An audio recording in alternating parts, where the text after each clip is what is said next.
Hey, all you creative cellists out there, what is good? And welcome to another edition of the Improviser's Guide to the Cello Lick of the Week series. And today we're riffing on John Mayer's solo from his tune, I Guess I Just Feel Like. Now, this isn't the actual album cut, but rather from a bootleg in-studio YouTube video that John himself released, and we'll link that below.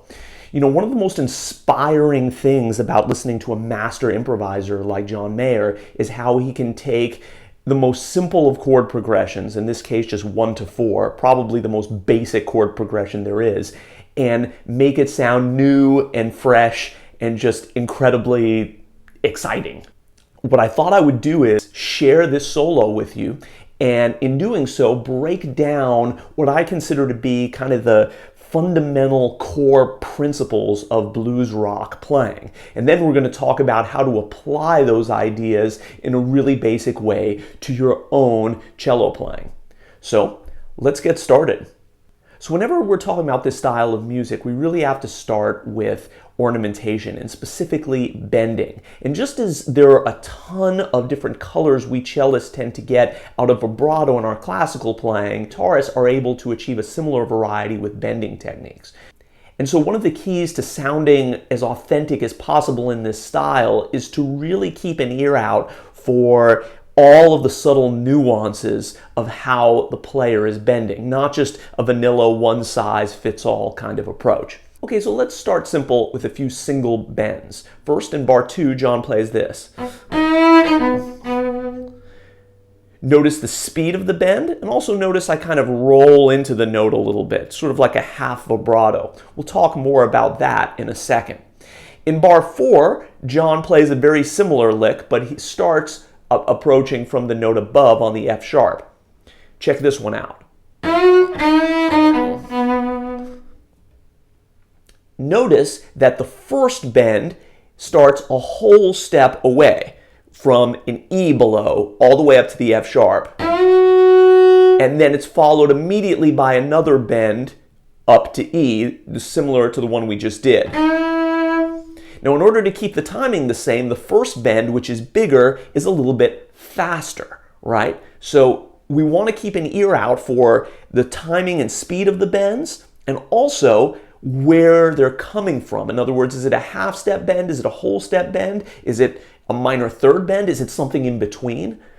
Keeping an ear out for these subtleties is really what allows us to have a more authentic approach to these types of styles. And doing this type of transcribing is a great way to sharpen your ear for those little nuances. Let's listen one more time.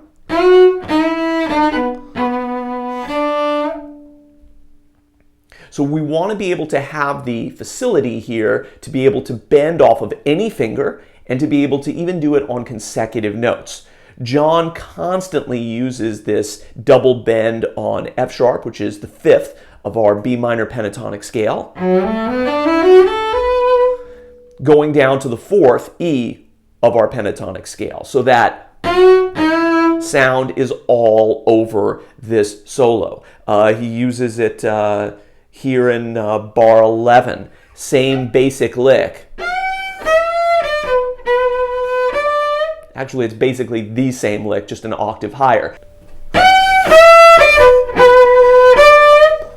The only difference here is that it's on a different part of the beat. Always great to see how great players can take the same basic idea and shift it around rhythmically. Remember, our goal when we're studying transcribing and stealing licks is not to learn 1,000 licks, but to have the ability to make a single lick through variation sound like 1,000 others. 2 bars later, we have essentially the same lick one more time. Once again, John changes up the rhythm just enough to keep it fresh. Try working on this from any 2 consecutive notes within the minor pentatonic scale. It's great for building your facility and ability to be able to do this from any finger. With the bends, try making them a half step bend for now. So try it from the 4th and the 3rd scale degree, like this. Right? Or from the 3rd going down to the tonic. Or from the tonic to the 7th. Let's go back to that lick in bar 7 for a minute. That last note is a special type of expressive bend that all blues rock guitarists know. Notice that I started on the minor third, in this case D, and bent up, but not quite up to the next note, which would be D sharp. We were bending somewhere in between those two notes, right? Classical theorists like to call this a microtone. And these microtonal bends, while they're very uncommon in classical music, certainly before the 20th century, are a huge part of the expression. They create this extra bit of painfulness and angst that is so much a part of the blues. As my colleague Guthrie Govan, the amazing electric guitarist, talks about in his epic bending video, which you can get for free on YouTube, if you're just bending half steps and whole steps, you most certainly do not have the blues. Listen to the tension one more time it creates, as opposed to, which isn't very bluesy at all. This is a very subtle technique, and in the case of this solo by John, he uses it a ton, but always on the last note of a phrase. Also, notice that the bow plays a really important part here. We want to use the bow to lighten up and to sort of fade out as we're performing these types of techniques. And again, I really like using something in between a roll of the finger and a slide to get this done. John used the same technique in bar 10 and the same technique in bar 14.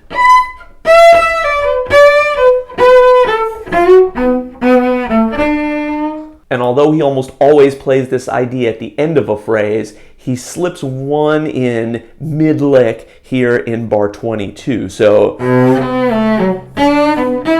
again,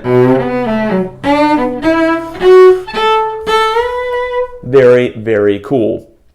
Although these microbends are most common between the minor and major third of our pentatonic scale, they're also very, very useful on any of the other standard blue notes that we find within the blues scale. So that would also include between E, the fourth scale degree, and F, the tritone. And John does that once in this tune on bar 14.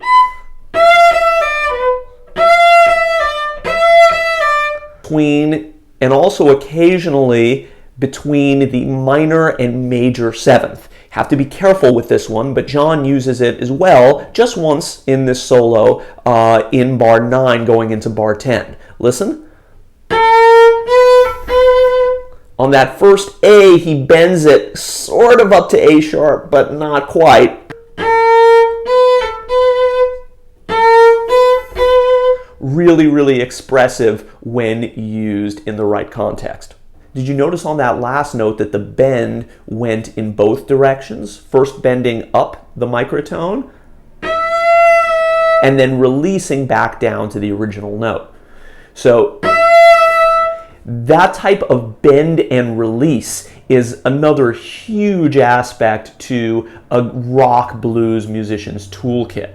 And it's a natural extension of the bend technique that we just learned.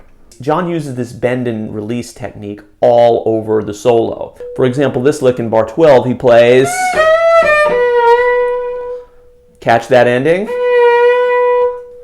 and notice again, I'm using sort of a roll technique here where I'm kind of, it's almost like a half vibrato type thing.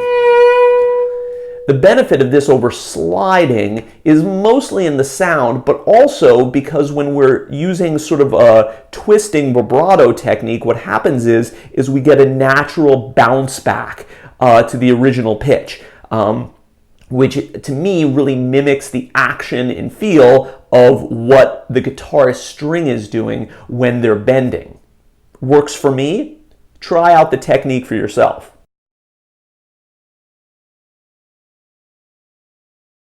The bending concept in this lick is so cool, I think it's worth breaking down a little bit more. So if I was practicing this, the first thing I would do is just make sure I have the facility to be able to do it from every finger. So first fourth finger, and let's just stay on G sharp for now to keep things simple. So,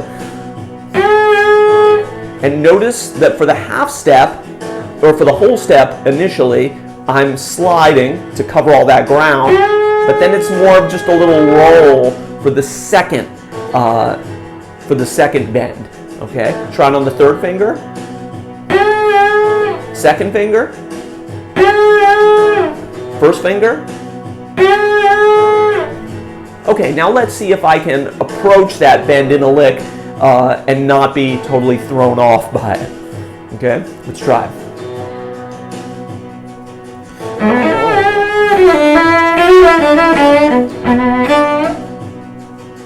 Now let's try experimenting with different color tones other than the G sharp to use the bend on.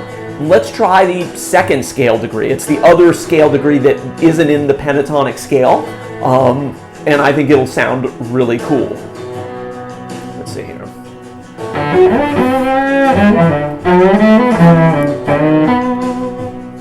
Did you hear it? We can also experiment with the distance of the bend. In other words, maybe we don't bend by a whole step. Maybe we bend by a third. That could be pretty cool. Let's try that. So let's see here.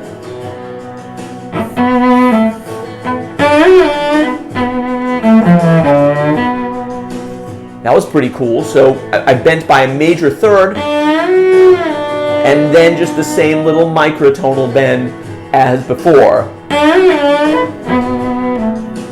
Really, really cool sound.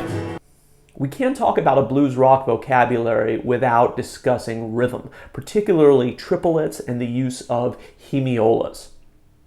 Now this particular tune is played with a straight quarter note feel. It's not a shuffle, so we don't have a built-in triple, triple, triple, triple swing that we would have in a lot of types of blues and early rock and roll music. But that doesn't mean that John isn't keen to insert some of these types of ideas into his soloing.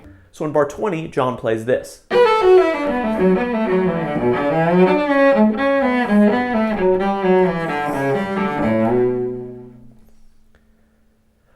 Looking at the first half of this idea, John is playing patterns of triplets, 16th note triplets, triple, triple, triple, triple, triple, triple, triple, triple. But to keep things a little bit interesting, he's changing the groupings and shifting them over by 2 16th notes. Listen to the pattern one more time.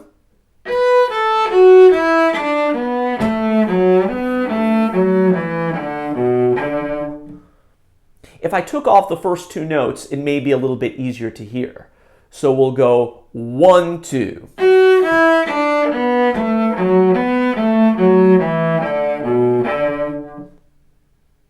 Did you hear how the grouping starts on the third 16th note of the beat? Changing the grouping of these triplets and shifting them around can create a lot of motion and variety and keep the pattern from sounding so, well, patterny. You can try this idea as a general rhythmic pattern whenever you're practicing your pentatonic scale. So,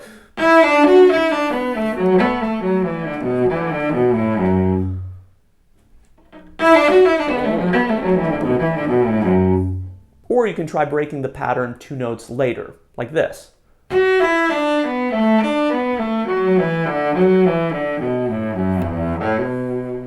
little bit faster.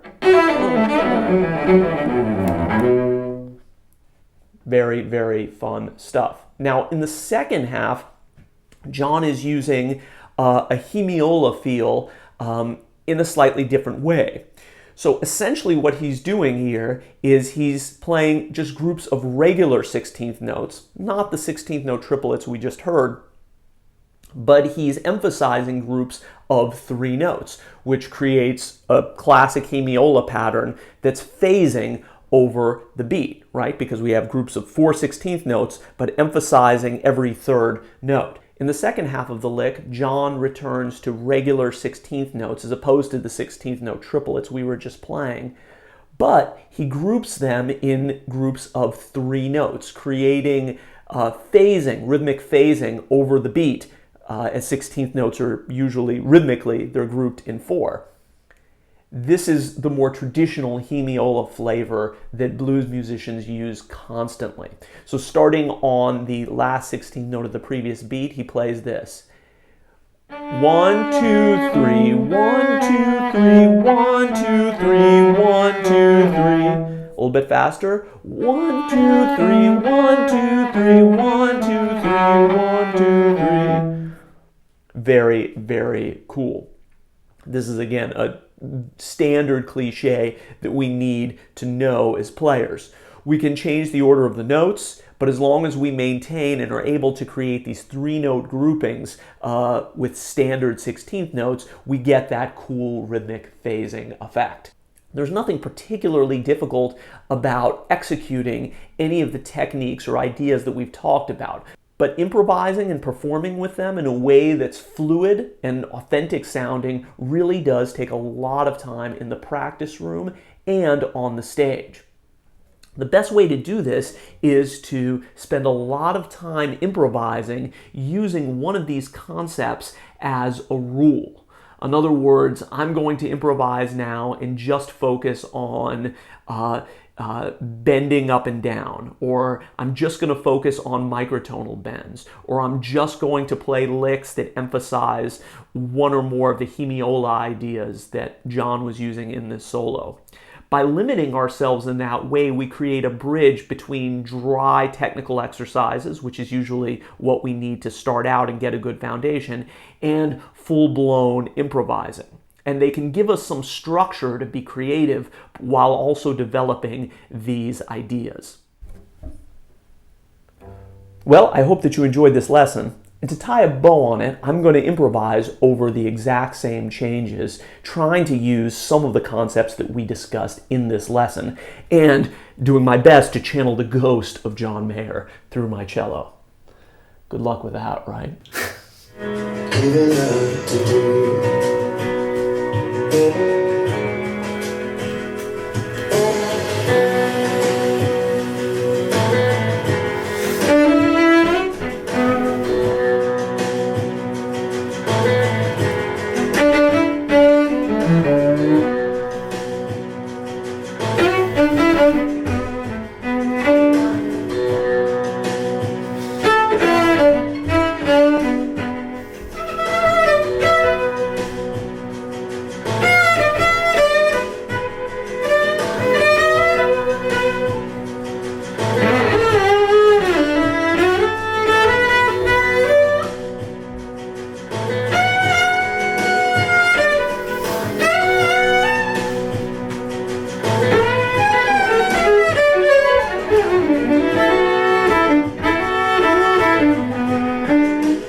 And I'll see you next time.